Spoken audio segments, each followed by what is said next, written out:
Mercredi 14 février, mesdames et messieurs, bonsoir et bienvenue dans l'Actu en débat, votre émission hebdomadaire de 26 minutes qui vous décrit toute l'actualité de la semaine. Ce soir, nous allons parler CEDEAO AES et nous allons une nouvelle fois, comme la semaine dernière, évoquer le Sénégal avec les derniers développements suite au report de la présidentielle annoncé par le président Macky Sall.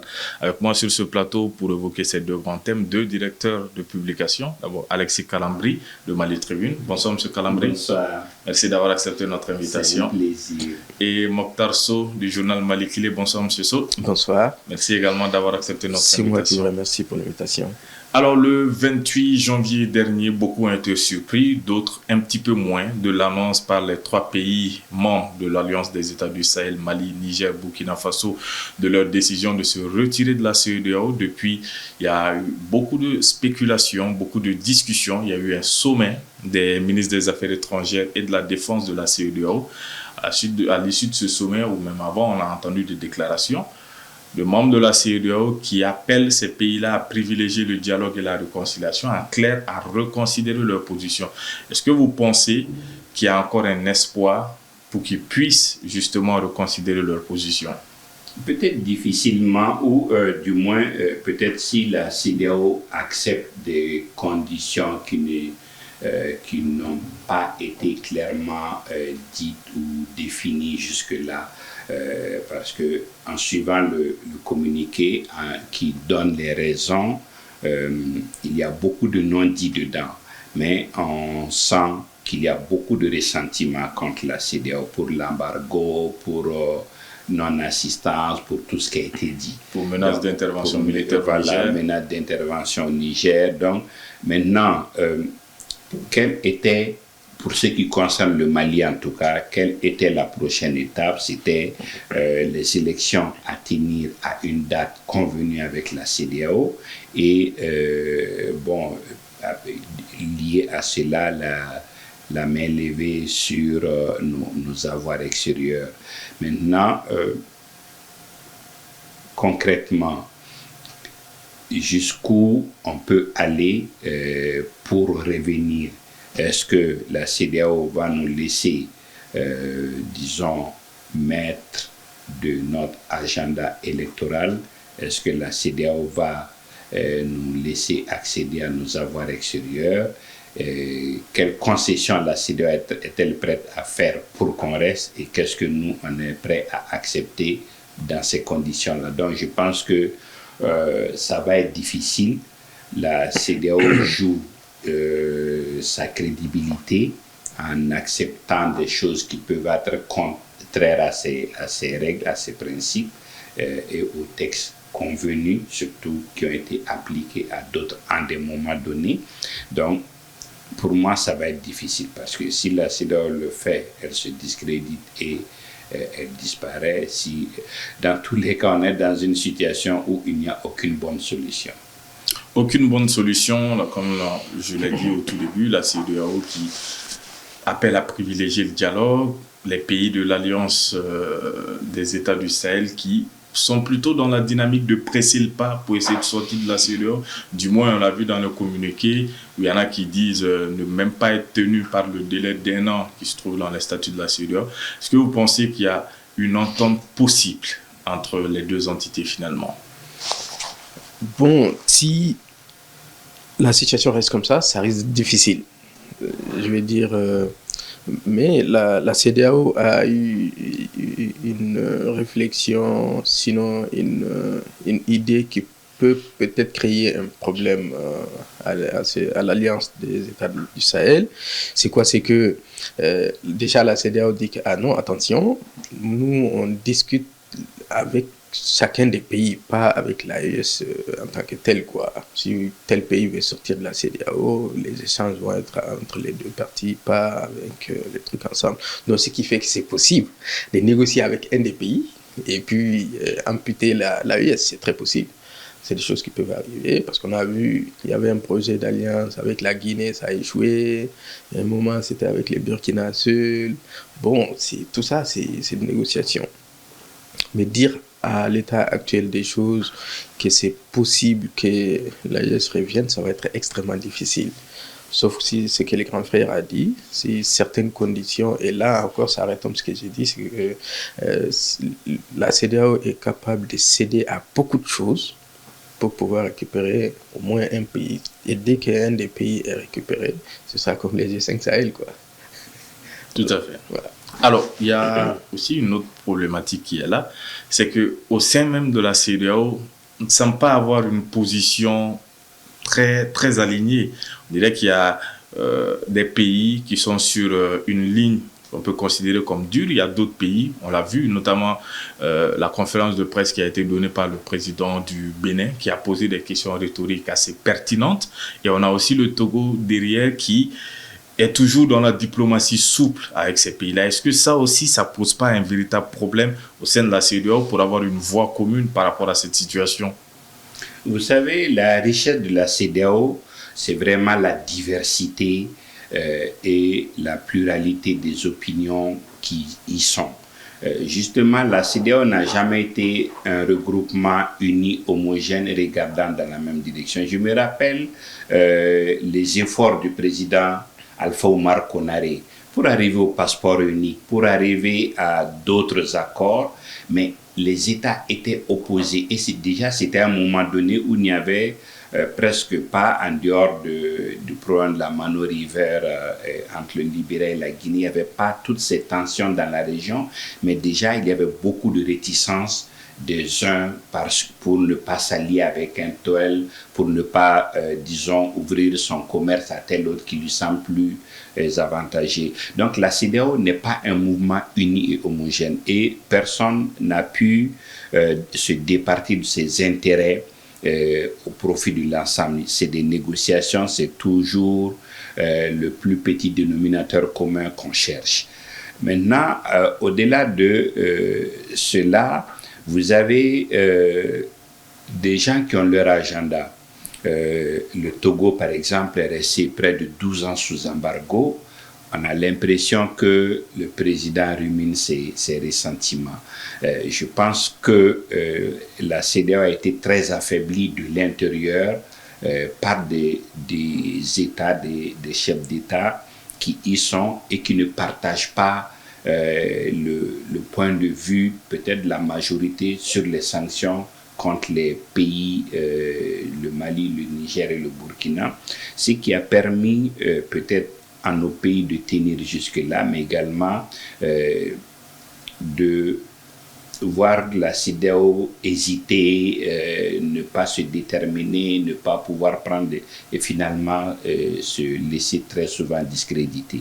Donc oui, ça va être très difficile pour le moment de voir une CEDEAO unie et la première divergence est intérieure, les premières contradictions sont internes et ça fragilise beaucoup. Mais si vous voyez, il y a des chantiers et la monnaie unique, la libre circulation, les avancées sur les questions d'éducation. La CEDEAO est considérée comme la meilleure organisation d'intégration. Donc je pense qu'on peut avoir des ressentiments, mais c'est délicat de jeter le bébé avec l'eau du bain. Alors, dimanche dernier, au cours d'une grande interview qu'il a accordée à des médias locaux, le président de la transition du Niger, le général Abdrahmane Tiani, a évoqué notamment les raisons de la sortie de la CEDEAO pour ces trois pays, mais également la possibilité de créer une monnaie commune aux États de l'AES. C'est une déclaration un peu dans des proportions différentes qui avait déjà été faite par le président de la transition du Burkina, qui avait évoqué la possibilité de sortie du Burkina du franc CFA, de l'UEMOA. Donc, le Mali, à l'époque, n'avait pas voulu sortir de l'UEMOA. En tout cas, c'est la position qui est affichée. Est-ce que vous estimez que cette sortie de l'UEMOA, de la zone franc, est inévitable? C'est ce que j'ai dit d'abord pour moi. Et l'un des trois pays risque d'être la faille de l'AES, quoi, malheureusement. Et ça risque d'être le Mali. Le Mali semble être le pays leader, parce que au moins c'est le premier pays de la transition, les autres l'ont rejoint. Bon, et même quand il y a eu des changements au cours des transitions, c'est encore le Mali qui était le premier à faire son changement, quoi. Les bandas, le départ des bandas et l'arrivée des Assimi et tout ça. Donc, mais il se trouve que, pas plus tard que la semaine dernière, je crois, le Mali a levé encore des fonds, à lui et moi, à environ 43 milliards, je crois, un truc comme ça. Donc, des États qui veulent quitter une organisation et qui ont déjà commencé par la CEDEAO et tout ça, qui veulent arriver, je crois que si ces projets-là étaient d'actualité, on attendrait pour le moment, quoi, et puis essayer de trouver d'autres formules en attendant et tout ça. Mais si on continue à collaborer dans cette zone-là, c'est qu'il y a un problème. Et les autres sont en train de montrer leur position directement pour dire que non, on se prépare à y quitter et tout ça. Donc il faut tenir compte de ces différentes visions des différents pays. Ça risque d'être un peu ce que les grands frères ont dit par rapport à la CEDEAO, c'est qu'au niveau de la CEDEAO, les chefs d'État entre eux, ça ne va pas trop parce qu'ils n'ont pas la même vision et tout ça. Les uns ne supportent pas même les comportements des autres au sein de la CEDEAO et tout ça, les décisions qui sont prises, qui ne sont pas... Donc, si jamais ça commence au moment de la naissance même de l'AES, je pense que ça risque d'être difficile de partir comme ça, sans que ça ne crée d'autres problèmes. Mais oui. Oui, vous savez, la monnaie, c'est essentiellement deux choses. Et avant l'aspect économique, c'est d'abord la confiance qu'on peut avoir, pour parler bon français, en cette monnaie-là. Maintenant, et ça, ce n'est pas donné. C'est-à-dire cette confiance n'est pas interne mais extérieure. Est-ce que les autres ont suffisamment confiance en votre monnaie? Et c'est déterminant pour tout le reste. La monnaie, c'est d'abord un instrument de politique économique. Battre monnaie, ça prend des années. C'est-à-dire, si on le décide tout de suite, on ne peut pas l'avoir demain.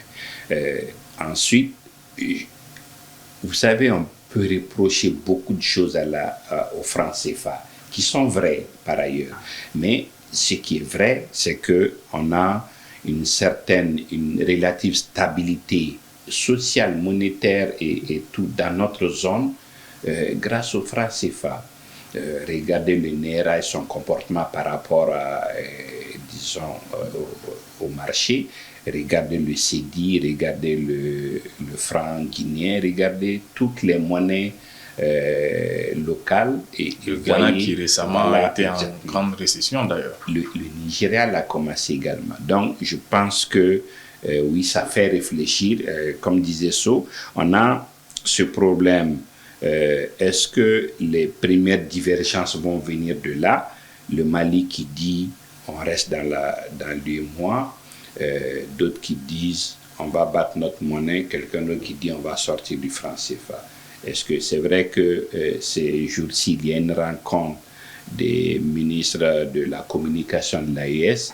Peut-être que... Demain, jeudi. Oui, demain. Donc, peut-être qu'on va parvenir à accorder les violons sur des questions, mais il m'a semblé qu'il y ait beaucoup de précipitations. Je l'ai dit, il y a eu beaucoup de choses peut-être sur des ressentiments, des poussées de fièvre, mais il y a dans le détail des questions qui ne sont pas réglées, qui sont déterminantes. Donc, peut-être qu'on va parvenir à concilier des positions et à être clair sur des choses qui ne le sont pas. Si vous avez suivi les premiers ministres du Mali et du Burkina face au milieu des affaires, ils faisaient peine à voir parce qu'il y avait beaucoup de questions sur lesquelles ils ont cafouillé, sur lesquelles ils n'avaient pas de réponse. Ça montre que oui, on avait... au-delà du manque d'inclusivité que tout le monde sollicite, il n'y a pas eu une sorte de réflexion globale avant des décisions. Alors, dernière question sur ce thème avant que nous passions au deuxième. Vous aurez 30 secondes pour répondre. L'échéance pour la monnaie unique de la CEDEAO, ECO, c'est pour 2027. Les trois pays quittent la CEDEAO, donc forcément, puisqu'il n'y aura plus de francs CFA si jamais ça devient effectif pour 2027, ce qui voudrait dire qu'il faut créer sa propre monnaie, obligatoirement. Oui, je pense qu'on on peut accepter et attendre l'écho. Parce que déjà, qu'est-ce que qu'est-ce qu'on reproche un peu au franc CFA? C'est d'être encore une monnaie coloniale. Mais déjà, la France fait des concessions, ou du moins on a réussi à exclure la France du conseil d'administration de la Banque centrale. Ça, c'est un grand pas. Mais avec l'écho, je pense qu'on va se libérer de ce joug français colonial et ça peut nous réconcilier avec l'écho et avec notre zone. Vous êtes du même avis? Oui, en réalité, c'est comme ça que ça doit se passer normalement. C'est l'un ou l'autre cas.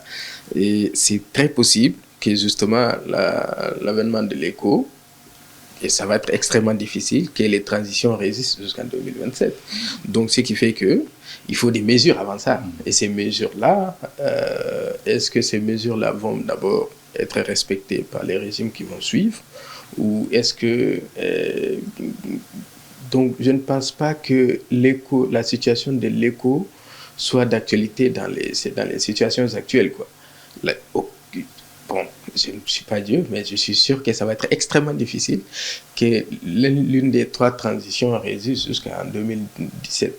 Or, 2027, pardon. Or, les régimes en place sont en train de prendre les mesures qui leur semblent urgentes, qui font même qu'il y a des précipitations, comme les grands frères l'ont dit, qui les obligent parfois à revoir en arrière pour dire attention, on a dû oublier quelque chose, qu'il faut aller chercher et puis revenir et tout ça. Donc je crois que s'il faut une monnaie qui va venir, ça va être la monnaie, comme ils ont appelé la monnaie de l'AES. Et ça, pour le moment, il y a des difficultés qu'il faut résoudre.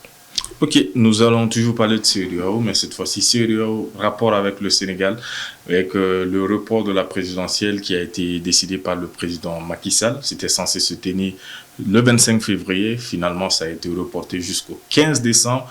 À l'interne, il y a beaucoup de soubresauts. La CEDEAO est attendue sur la question. Ils se sont exprimés un peu là-dessus aussi.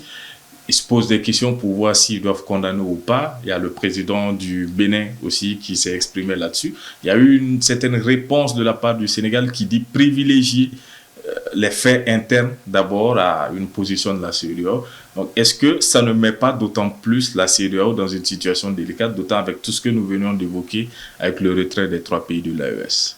Je pense qu'au sortir de ces crises, la CEDEAO va peut-être devoir se recentrer sur l'économie.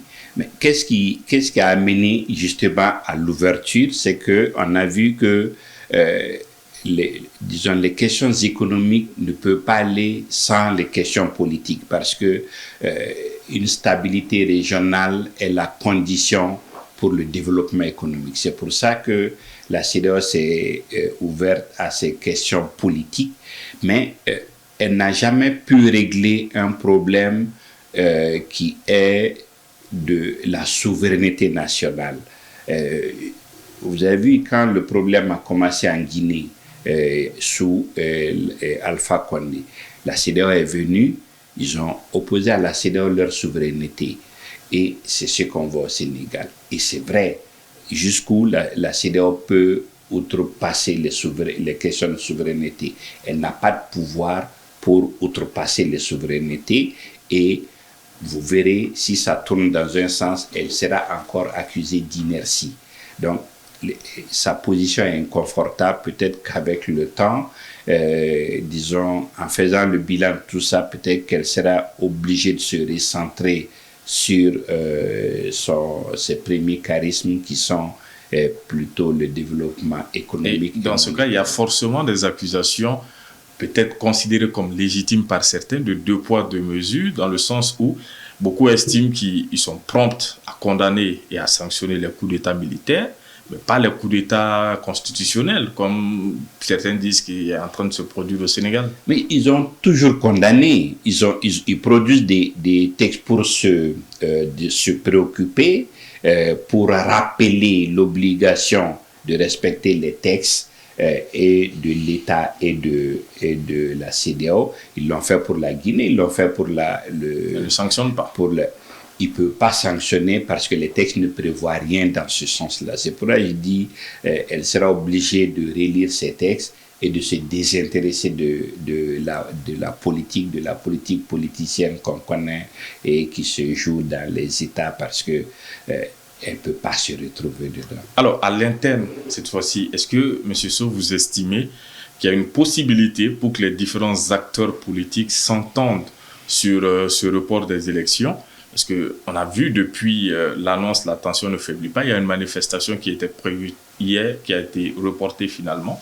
Le président a annoncé un dialogue. Est-ce que c'est possible que les différents acteurs politiques puissent accorder leur violon finalement sur la question? Reporté normalement pour samedi. En fait, comme il a dit, mais pour moi, la CEDEAO a commis l'erreur qu'elle a commise au Niger, quoi, parce que la CEDEAO est allée jusqu'à dire que la classe politique, bon, d'abord, par la classe politique, je ne sais pas ce qu'elle veut dire, parce que les présidents de la République, je ne sais pas comment ils vont prendre ça dans la classe politique, quoi. Ils demandent la CEDEAO a demandé dans son communiqué à la classe politique d'organiser, de s'organiser et de faire en sorte que les délais de la date des élections soient maintenus. Bon, je ne sais pas comment... Le 25 février. Voilà, je me demande comment une classe politique peut faire ça, quoi. Alors qu'il y a un décret présidentiel qui est sorti. Donc je crois qu'il y a des problèmes. Elle aurait dû s'en tenir à la condamnation et puis à dire qu'elle va continuer à suivre et puis à s'impliquer pour que les choses rentrent dans l'ordre, à demander aux uns aux autres de se calmer, mais aller jusqu'à dire ça, ça veut dire que d'une part, la CEDEAO ne partage pas la position de Macky. Et ils vont peut-être difficilement essayer d'exposer ça. C'est peut-être pour ça qu'ils ont eu Ils sont bien embêtés, on dirait. Exactement. Il y avait le président en exercice qui devait se rendre au Sénégal lundi. C'est ça. Il a été repoussé. Donc ensuite, le second problème, c'est à l'interne. Apparemment, Macky a réussi un autre coup, c'est d'engager des négociations avec son opposant éternel, Ousmane Sonko, pour dire que bon, on peut trouver une formule. Et si jamais, malgré la radicalité de Mimi, par exemple, Mimi Touré, son ancien Premier ministre, et puis d'autres gars, si jamais une entente était possible, c'est pour ça que Karim Wade a couru là pour trouver un communiqué, une réaction sur sa page X. Donc, si jamais ces questions arrivent à être réglées et que Ousmane Sonko bénéficie d'une amnistie, alors là, les données risquent de changer. Parce que attendre quelques mois pour être candidat et ne pas pouvoir attendre 5 ans, c'est vrai, l'écart est énorme. Ouais, un peu. Et si jamais Ousmane Sonko rentre dans la danse, ça va contrebalancer complètement la situation actuelle. La crise va se dissiper normalement. Donc, ça risque de jouer beaucoup plus en faveur de Macky et du peuple sénégalais qui est vraiment menacé de tomber dans la crise comme nous on a subi. Est-ce que le président Macky Sall peut prendre le risque de faire concourir Ousmane Sonko pour la prochaine présidentielle? C'est quand même très risqué pour lui, pour son dauphin. Vous savez, Ousmane Sonko, son avocat l'a dit, Ousmane Sonko, c'est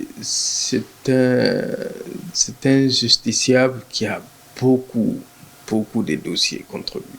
Beaucoup, quoi. Beaucoup. C'est plus d'une dizaine de dossiers contre lui. Et tous ces dossiers, c'est des dossiers pénaux et tout ça.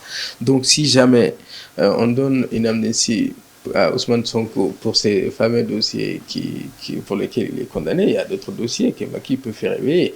L'essentiel pour Macky aujourd'hui, c'est de trouver une formule pour dépasser cette difficulté-là. C'est jouer le temps. Voilà, dès qu'il arrive à dépasser ça et qu'il arrive à maintenir le report des élections, il a gagné, quoi.